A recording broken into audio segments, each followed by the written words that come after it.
Corre polo soño de ter unha casa digna, corre polo soño de ter saúde, polo soño de ter unha educación. E se non podes correr, anda. Son os obxectivos da terceira edición da Carreira Solidaria La de Sol, organizada pola Fundación Lazos e que esta tarde se presentou no Colexio San Francisco de Vilagarcía. En concreto, os beneficios irán destinados á labor que esta organización está a facer en Angola no ámbito educativo. Es una gran oportunidad para todos de unir al pueblo de Vilagarcía con el pueblo de Sumbe para crear un trabajo de colaboración, porque es un terreno sin explotar y que le puede dar una gran oportunidad a la gente de allí y que realmente necesita de la ayuda de todos. Son niños que no tienen la posibilidad de tener una buena educación, ¿no? O una escuela, no hay una escuela que pueda recibirlos y educarlos como merecen. Y, por ejemplo, diría que Angola ahora mismo, ¿no?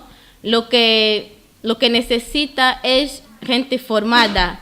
A carreira terá lugar o próximo 25 de xuño e haberá categorías para interesados de todas as idades, para os que queiran correr e os que prefiran camiñar. Viene siendo una carrera de 10 kilómetros para las pruebas absolutas y después para los más pequeños, que esta prueba acoge edades desde 4 años hasta más de 50 años, pues serían ya distancias más cortas adaptadas a su edad. Y tenemos dos modalidades, tanto la carrera como la andaina. La andaina son 4,5 kilómetros y sería desde la salida delante de los cines hasta el final del paseo marítimo de Vilagarcía, que es llegar a Carrillo y volver. O padriño da carreira este ano é Santi Ferrer, profesor e atleta. Desde o Concello destacaron que os valores desta carreira encaixan á perfección cos do goberno vilagarcián.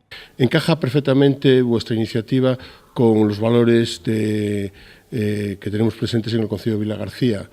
El reparto justo de la riqueza, la solidaridad y todos estos valores que nosotros los socialistas llevamos siempre a cabo en todas nuestras iniciativas. Que a lo mejor a veces nuestros problemas diarios nos parecen un auténtico mundo, pues que miremos para otros lados del mundo, miremos con los ojos de la solidaridad y veamos que hay otros sitios de nuestro mundo que necesitan máis ayuda. As inscripcións poden realizarse ata o día 21 de xuño na páxina web carreirasgalegas.com ou no Colexio San Francisco de Vilagarcía.